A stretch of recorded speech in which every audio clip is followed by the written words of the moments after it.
yung foreigner, ang mas gusto, yung traditional. Traditional, no? Oo, pinagbabalaki ng Pilipinas, yung traditional. Oh, hindi yung... Hindi yung modern. Oo nga naman mga bossing, tama nga naman si Kadoming doon. Tangkilikin ang sariling atin. Ngayong araw mga bossing ay nandito tayo ngayon sa Pandibulacan para silipin ang bagong gawang unit ng DF De Vera Motors na ipadadala sa isang resort sa Palawan. Nga pala mga bossing, bago tayo magsimula ay siguraduhin nakasubscribe ka muna sa ating YouTube channel at syempre pakipindot na rin ang notification bell para updated kayo lahat sa latest jeepney videos natin. Kaya tara mga bossing, samahan nyo ako silipin ang bagong gawang unit ng DF De Vera Motors. Okay, ayan, syempre, magandang araw sa inyo lahat. Kasama natin si Boss Doming ng DF De Vera Motors. Ayan, syempre, Boss Doming, kumusta? Itong unit natin, ano na ito? Ba't parang ang laki? Ha? Ba't parang malaki? Kasi ano yun sasakayan ng mga turista.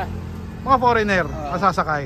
Puro 6-footer, bahigit ko ano, Yung mga sasakay. sasakay kaya baka daw nakayo ko kaya tinaas yung bubong. Yun pala yun. Sir, itong jeep na to sis malaki.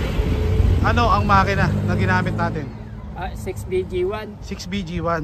Ayan, tignan na. Pwede natin makita yan. 6BG1. Nakaiwagaan ako. Gaano kalaki yan. Ayan. Sige. Doming, itong 6BG1, kamusta to? Magkano inabot naman yung mga ganito? Ang kamahal na makina mo. Medyo madugo. May na kami nakapagkabit din yan eh. First time. Oo, kasi request daw ano. Nung nagpagawa. Ayan. So ano, ang may-ari nito is taga Palawan, tama ba? Hindi, British. British. Okay. Sa border yan. So British ang nagpagawa nito mga bossing. Ayan, okay. So eto, nilagyan na rin ng stainless na air cleaner, di ba? Anong ilang trani nito? Ilang 6 Hindi 5 speed lang. 5 speed. So nung nabili natin to Boss Doming, kasama na yung transmission. Kompleto siya. Kompleto, no? Ayan. Para din mga ordinary makina, kaya na yung Isa is mas malaki. Ayan, okay. So dumako naman tayo dito. Siyempre, medyo malaki yung kanilang pintuan. Boss Doming, may mga karga pala sa loob para saan pa? Ba't may mga karga pala yan na nakalagay?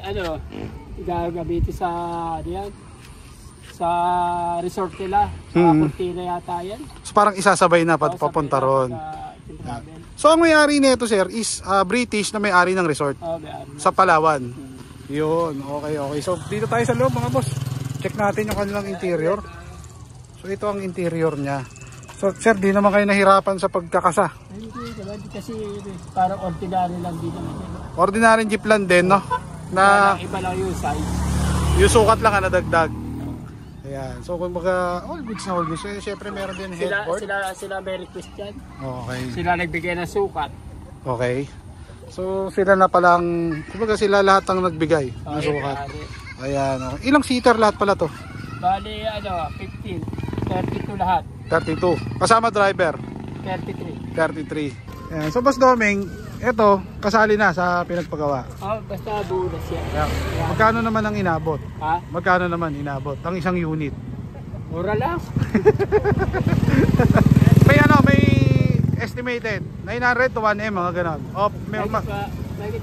May get 1M. So kumbaga pwede rin natin ito pakabitan ng aircon no? Pwede. Ayan. Ayaw ng aircon may-ari kasi para talaga traditional. Yun. So original na traditional talaga, no?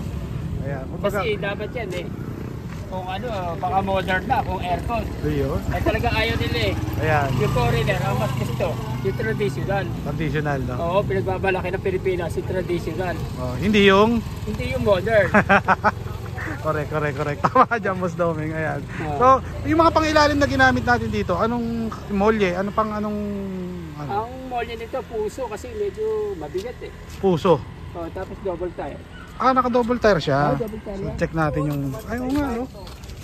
Ayan, so naka-double tire siya. So, parang 6-wheeler. Ano din yan? May-ari ang Siya rin nasunod. Ayan, so gusto niya.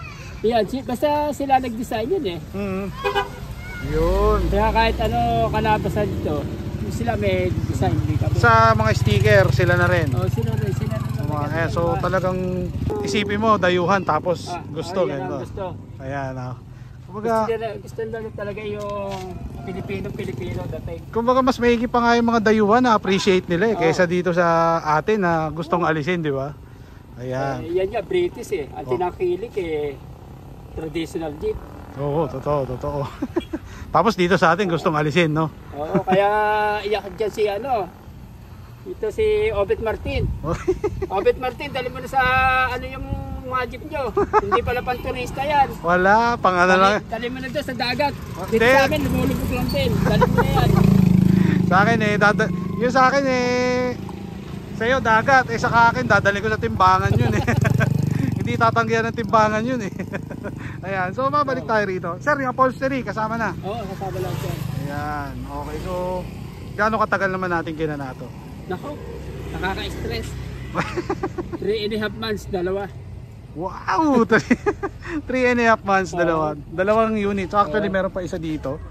Ayan, nini-stickeran siya mga bossing. Yun, ito. So dalawang unit yan. Mas daming yung dalawang to, dadalhin sa Palawan ngayong araw. Oo, Once na natapos yung sticker, no? Ayan. Sticker na lang. Sasakay na ng barko yan. Yun. Okay. Preno pala nito, D5?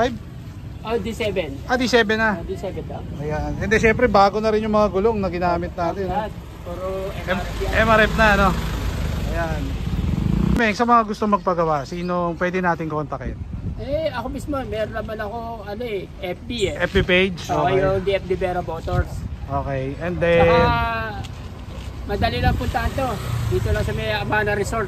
Tapat lang ng Amana Oo. Resort. Ayan, okay. So sa Madali mga... naman kahit sino pagtanungan nyo, tuturo kayo dito. Actually, puro mahaba, no? Ang kinakana natin. Lahat ng mahabang jeep. Yun. Domeng, shoutouts. Baka may mga babatiin tayo. Binabati ko si Obet Martin.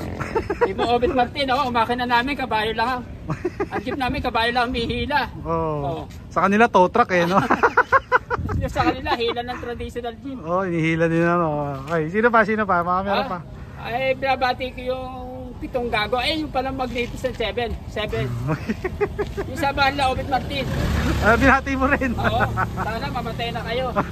Para si Cara David. Yung mga nangungurakot sa kooperatiba. Ayun. Sino pa? Baka meron pa. Yun lang ang ko kasi bait ako kay Obet Martin. Kung magkikita kami, baka suntukin ko na lang siya Tignan mo nga. Gusto mo i-face out. Tapos yung British ito tinatangkilik. Homsim. Ayan, so, Ayun sa inyo, hala na, andun, sa kangkukan, mga nakagarahe na. wala na. Yung sa aming jeep, 35 years, tumatakbo pa. Ayan, so sir, maraming salamat. Ayan, Salamat. Okay. Ito, hindi mo babatiin itong mga to. Ito mga to, Boss Dom. Ayan, shoutout. Baka may babatiin ka. Ayan, baka may babatiin ka. Nabati ko si Don. Di ka sumama sa Palawan. Di mo makikita kung paano lumipad itong mga jeep na to. Yo! Boss Ponjaps. Ayan, shoutout. Baka may mga babatiin ka pa. Ayan. Sa mga kaibigan lang natin. Ayan, syempre, si Boss Ponjaps ang ahente nito. Swerte naman, sana all. Sambahan lang. Sambahan lang. Kumbaga, turn mo ngayon. Ayan, sa panahon mo ngayon. Well, maraming salamat sa inyo at ayan, ingat sa biyahe nyo mamaya, papuntang Palawan. Salamat din kay Boss Jobs since day 1. Yun. Thank you, Boss Domeng. Maraming salamat. Yun. Oy, batiin mo na ako. Sino batiin mo? Oy, shout out na sa mga kababayan namin dyan. Yun. Tira! Yun. Tira Motors lang, maganda.